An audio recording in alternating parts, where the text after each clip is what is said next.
What's up, everybody, and welcome to episode 172 of Not the One Street. That's later today. This is Standing Out, daily podcast about sales, marketing, and leadership. We are coming to you live from Technovations 2022 here in Phoenix, Arizona, the JW Marriott Desert Ridge Resort. We've had a great week of shows all week. If you haven't caught our shows, go back to them on demand on LinkedIn, YouTube, Facebook, or Twitter, and you can pick up anywhere that you get podcasts. You can listen to them on your car ride home and things like that.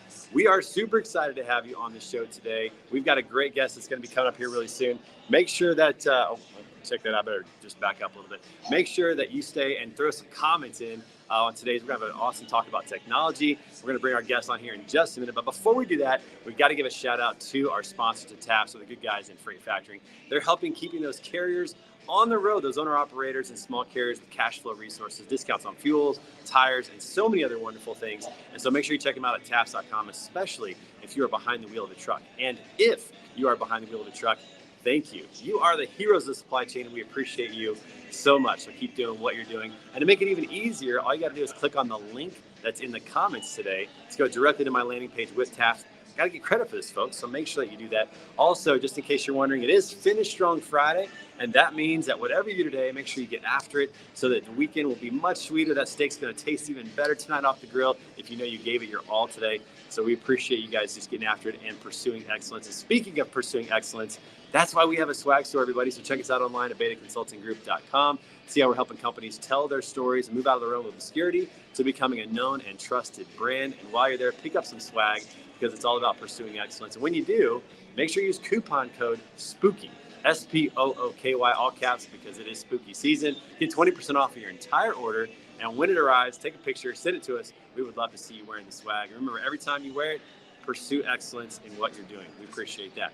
All right, so we're going to bring our guest on the show. I'm so excited to have him on the show today. He has been in the industry for a long time. He's a tech player, done some awesome things. And today we're going to talk about what is new over at his spot, 123 Load Board. So everybody, please welcome the co-founder of 123 Load Board, my friend Loarn Metzen. Loarn, awesome. What's up, man?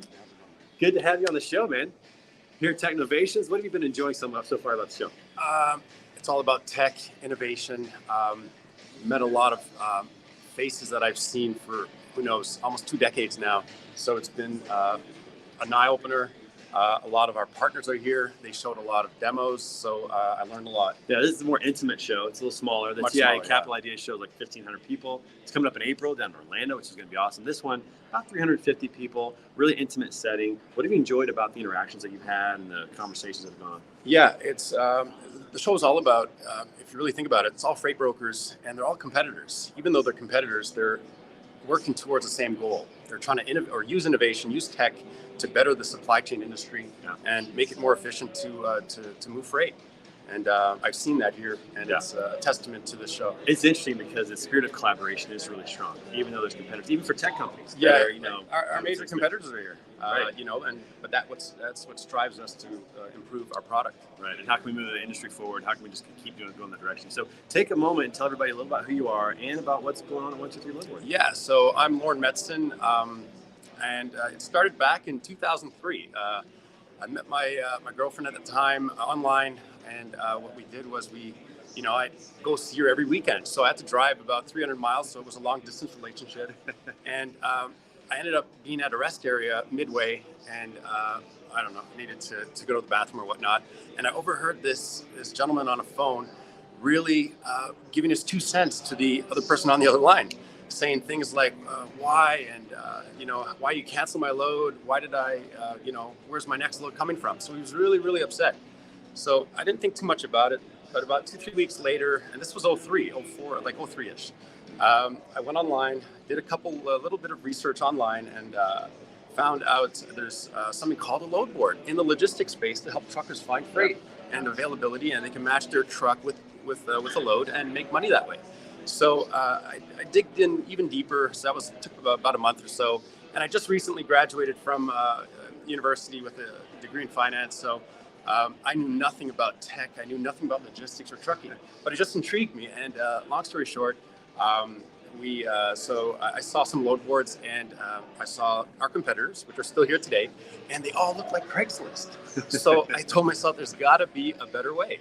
So fast forward, I spoke to my brother-in-law, who was much more technical than I was. We got him on board, and we both co-founded 123 Load Board in 2004, and we've grown to become one of the largest load boards in the industry. And I'm happily married to the girl that I met back then. So it's been a great ride. I love that question that founders often have: is there's got to be a better way, and that leads to the innovation. Was there any trepidation or fear of jumping into this space, or what kind of needed courage? No, we were profitable rather quickly. I believe we hit profits after month 4. Which is impressive in tech. Very impressive for not knowing this industry. Yeah. So I came from finance, didn't know much tech, and so and back then there wasn't much technology. Yeah. Like today, it's the influx of investment. Who would have thought Uber Freight was in this marketplace? So definitely it's a fun space to be in. Yeah, and load boards in particular, because I've worked for one of your competitors way back in the day. My career started with a load board, so I know the space very well. Load boards are an interesting thing because a lot of times freight brokers, they don't like using load board because the prices fluctuate on the spot market, but it's really a necessity in this market, right? Yeah. Because when times are good for carriers, of course, when the rates are high, then they're not going to accept the contract rates. So they go in the load board, and it's just it's a constant need.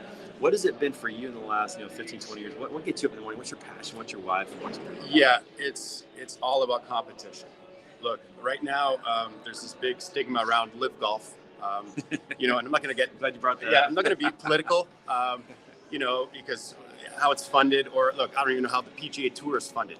But politics aside, live is competition to the PGA. I love competition. That's what makes me wake up in the morning wanting to compete with some of the largest. My 2 major competitors are at the show. So it makes us want to innovate. It makes us want to become better, not just products, but really satisfy what our customers want and need. And if we can do that, we're going to keep the stickiness to our product and really, and keep in mind, Live did good too. More people are talking about golf today, and I'm an avid golfer, and that's how. That's right. Yeah, we went to Top Golf last night. Yeah, Top Golf was awesome. Yeah. Look, more people are talking about golf today than a year ago. More entrants can come into that space and not have to qualify for the PGA Tour to become something really successful in golf. And players are making more money now. Much more money. So, and on both tours, and it's changing, it's evolving. And think about competition with this Live and PGA, but go back to Coke. If there was no Pepsi, we might have never had cherry Coke, vanilla Coke, and now the recent launch of Coke with coffee. Right. So, competition is healthy, and definitely having tech makes it really fast to become better and to constantly evolve the product, and that's really what we're seeing now in this show's testament to that. Right, yeah, the Live PGA Tour thing, to go back to that, there's really very little incentive to improve if there's no competition. Yeah. And so having competition, we already see the PGA Tour making changes in response to that. The players are going to get paid more money. The fans might have a better experience, overall. The Live Golf is bringing music into play. The players get to wear shorts, which I never understood why it mattered. Right? I agree. But on the PGA Tour, it's like, well, we always wear pants. And they got teams. Right? They got teams. So, got team events now. And so you're going to see them on the PGA Tour. You're going to see these things happen. And I think it's just going to overall be a better experience for the fans. Yes. And we are talking about it more, right? I mean, it's brought attention to it, so it's a good thing. And I think in this space as well, having 3 major load boards in the industry continues to push each one of them, which is good for carriers, it's good for brokers, it's good for the industry as a whole in that regard. So competition is really, really important. I agree. Which is awesome. So let's talk a little bit about, with 123 Load Board, you got some new stuff coming out. You guys are constantly innovating. You have one of the best platforms out there. You have the highest rated app in the industry for carriers. What has kind of led you to just making sure that you guys are at the top in regards to customer satisfaction, carrier satisfaction? Yeah, so, we've been very strong on the development side. 2/3 of our company is in dev. They're all techs. And so our product is extremely strong. And yes, like Trey said, we have the #1 rated load board app right now in both app stores. So it's really a testament that our product is satisfying the carrier needs. It's really a trucker app. But something that we launched about 1.5 years, 2 years ago was a communication module called 123 Connect, and it allows seamless communication between a broker and a carrier. And that's really what it comes down to. How can a load be moved faster with less friction, less contact, less back and forth? And we, I believe, are prevailing in this market with that product. So definitely, and the reason why we come to this show is to get more freight on our load board, because the value of a load board all comes down to the amount of loads and the quality of the loads. And, you did mention that we are, one of the third largest, which is true, but the two that are larger than us have more freight. So if you're a broker, listen to the show. I'll plug it in. Just reach out to us. Post your loads to our load board. Get that extra exposure. Definitely reach out. Yes, for sure. And the app for carriers, being the top-rated app, it's not just among the 3 load boards. It's actually among all load matching platforms out there. All marketplaces, load matching platforms. Exactly. So it's really impressive what you guys have done, the quality that you have, the experience that you provide to the carriers, and it is all about just making that. I remember when I was working in a load board, I remember it said you wake up every morning and you literally have no product because if nobody puts a load on or nobody posts a truck, you don't have anything, right? I mean, that's really the lifeblood of the load board. And so making that community just more and more engaging, I think is going to be really And we have a lot of broker products too to make it attractive for a broker. We have a rating engine, so if they're looking to rate lanes, definitely they can do that. Everything that we're doing is through API, so we have a lot of ways to integrate with us. So it's not just that we want their loads. Loads is just one area that, of course, gives value to our carriers, as when they come to our platform, they'll find more freight. Like you and I can create Amazon X tomorrow. But if we have no products, nobody's going to come, right? Exactly. That's really important. So let's switch gears just a moment. I want to talk about leadership a little bit. I mean, you've been, you and Greg have been leading One Two Three Load Board for almost 20 years now. What are some things you've learned about, leading a company? Was this your first venture? This was, yeah. Okay. So what were some things you learned early on about entrepreneurship and about leadership that have really helped you grow a really solid company organization? Initially, the first, let's say, 10 years, culture was not really discussed or even an issue. But as we grew to, I think, 20, 30 plus employees, and now much more than that, culture that's all we talk about. How to make sure the culture's there, make staff happy, and having happy employees, they will stay. And, employees leaving, that hurts the company. Right. But, as a leader, I never went to school to learn leadership. Hopefully I'm doing a good job. Our staff's happy, so definitely I think that's a testament that I'm doing okay in that respect. So. Yeah, I mean, the proof is in the pudding, right? Yeah. I mean, if people aren't happy, they're going to find another place to go. And you guys have long tenured employees and a great culture, but it's hard as you grow to maintain that culture. That's a really critical piece of the company. At the show yesterday, we had a speaker for about an hour. Right before the show started, and spoke about culture, and he opened my eyes on a lot of areas that we as a company could implement or even improve on. So definitely we're not perfect, so always learning. I think that's the thing about the entrepreneurial journey. It's like you're always learning. It's almost like parenting. I said this one time, you're never ready to parent. Like if you think you are, you really don't know what you're doing, right? Yeah. You don't know. I mean, wait till that 2 a.m. The baby's crying or throws up, and you haven't had sleep in 3 days to see if you really know what you're doing with parenting. But it's one of those things where you get into it, and then you just figure it out. Yeah. You kind of figure it along the way. You listen, you learn, you read books, all those kind of things. Really, really important. What are some things that you guys are doing to maintain that culture that you talked about? What are some things that have helped you establish, especially COVID? COVID brought it to another level. It's hard. We gave the staff the choice, if they want to come back hybrid or full time or stay home, stay remote. So being remote, culture is hard. To get them back together. We do some barbecues, some corporate events or gatherings to try to boost camaraderie, and we have water cooler chats, even if they're over Zoom meetings. At least we're trying to keep it there, because culture is what in fact keeps employees together. And if everybody, the speaker from yesterday spoke about love, and if everybody in the company loves each other, they don't have to love the bosses. I don't care if I can still sleep well at night if I'm not loved. But if the staff, employees love each other, the company will grow. Yeah. And if they feel like they're appreciated by the leadership. Yeah. That's really, really important to make sure that they feel like they're valued, that they have a place to grow themselves, that they're cared for. All those things are really critical to creating really culture, which is awesome. All right, we're going to transition for just a minute. We're going to have a little fun. So every show that we do, we have we celebrate the National Day. And I know you're Canadian, right? But some of these are world, some of these are national, whatever, but we're always going to celebrate a National Day. Do you know what today's National Day is? No, I do not. All right. So today's National Day it's National Chocolate Day. Wow. Which you'd think this would get a little bit more attention, because chocolate's kind of a big deal. Yeah. All right, are you a chocolate fan? I like it. Okay, so are you dark chocolate, milk chocolate? Milk chocolate. Milk chocolate. Well, white chocolate's my favorite. White chocolate. Yeah. Okay, and on a pretzel or one common? No, just plain, just Milka or Godiva. A Hershey's white chocolate bar. That's fine. Cookies and cream bar. Nah. Yeah, just plain white. I'm good. Yeah. Why are you dark? Or? Well, I like dark. Wow. Some say it's healthier. I don't know. Yeah. Sea salt or? I do like the salt-sweet combination, but I think the best combination for chocolate for me is peanut butter. Peanut butter, wow. So you like Reese's. All right. Reese's is great. Chocolate peanut butter ice cream from Tillamook, Oregon. Best chocolate peanut butter ice cream that's out there. To me, that's the best combination of chocolate and something else. Yeah. But I will say... We like Moose Tracks. Moose Tracks is good too. I will say that. But I like chocolate and peanut butter. And then my second is chocolate and mint. Wow. I like the mint. Yeah, my son likes mint chocolate. Yeah, but you're white chocolate. Interesting. Okay, yeah. So it's National Chocolate Day, everybody. Which this should definitely have more attention. I can't believe that we're just not learning about it. But it's Chocolate Day, so whether it's a chocolate shake or a little dessert or something, enjoy some today.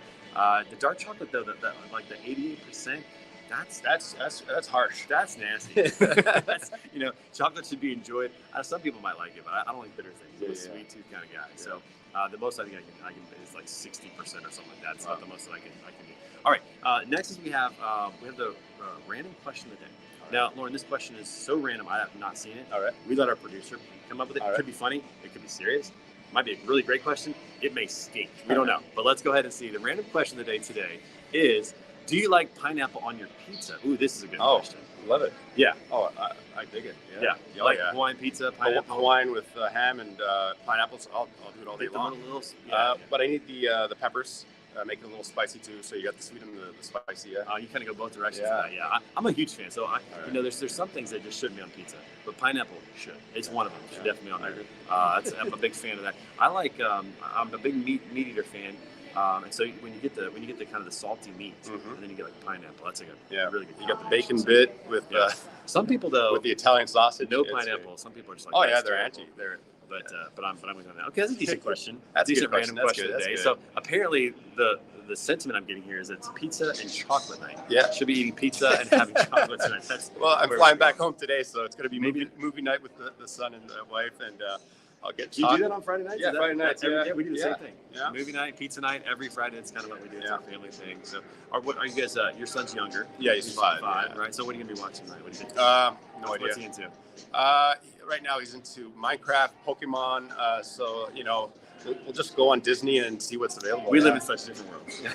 I'm watching musicals and princesses everywhere. Yeah, we're not really into some of those types of things, but that's pretty good. Nice. All right, so let's switch gears. Let's get back to this. What have you found here at the conference at Technovations that's really kind of been eye-opening? And what technologies have stood out to you?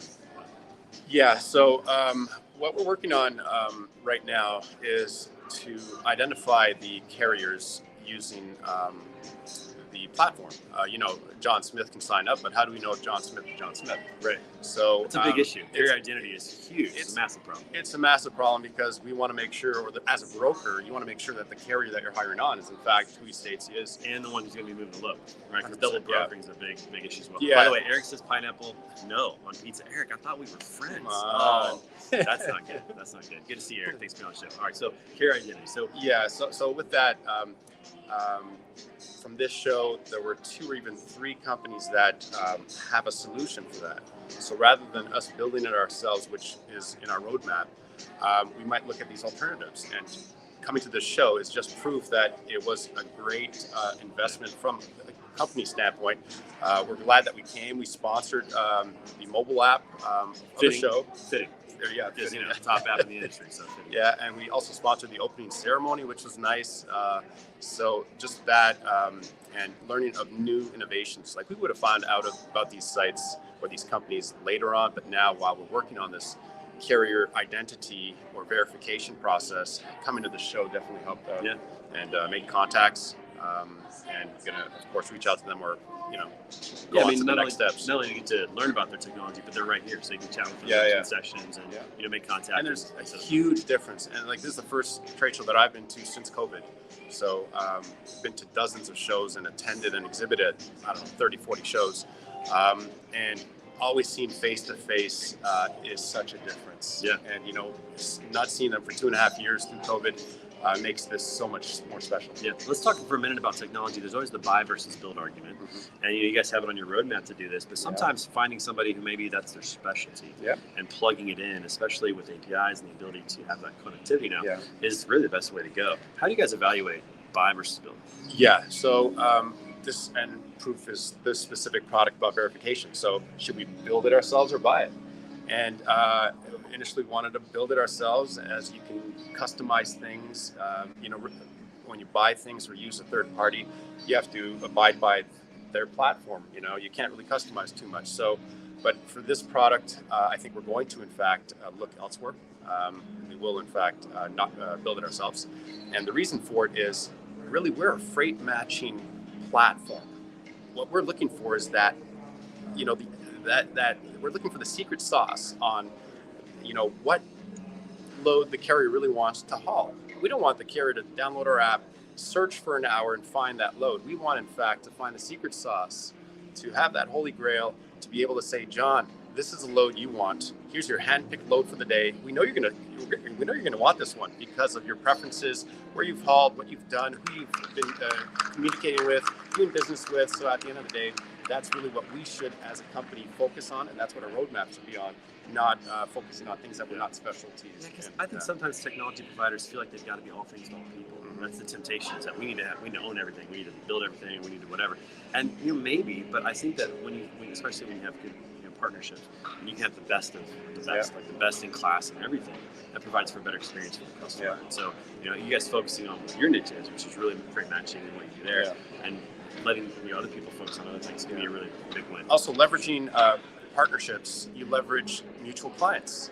It goes beyond just the product that you're consuming or that you're giving to your users. You're, in fact, doing some press releases together, advertising, marketing, co-marketing. So it goes beyond just getting that product, sharing that product to other users. Yeah, right. And it's a small industry. Even though it feels big, it's a pretty small industry. So people talk, and of course, we have those relationships. It just helps out tremendously in that regard, which is awesome. What else from the show has really stood out to you? Anything that jumped out? No, just it's a short show. The TIA show in April is a much longer show, almost twice as long and 5 times more people. So this was intimate. They packed it in. Yeah, right? it was you could packed fly in on Wednesday if you wanted, and fly out on Friday and get a lot of really good content. Yeah, I think they did a good job. They did a good job. Yesterday was a packed day. I think from 8 to 8. So it was a long day.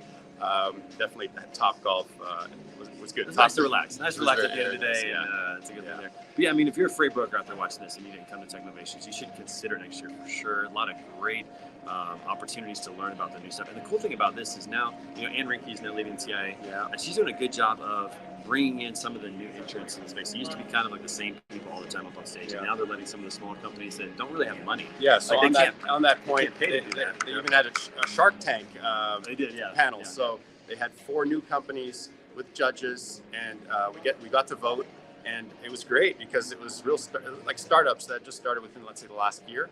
Had innovative products, and one of them I think was that carrier identity. Jordan grafted over Highway. Very nice. Things. Yeah. So that was cool. That was a very engaging session. It was like maybe 45 minutes long or so.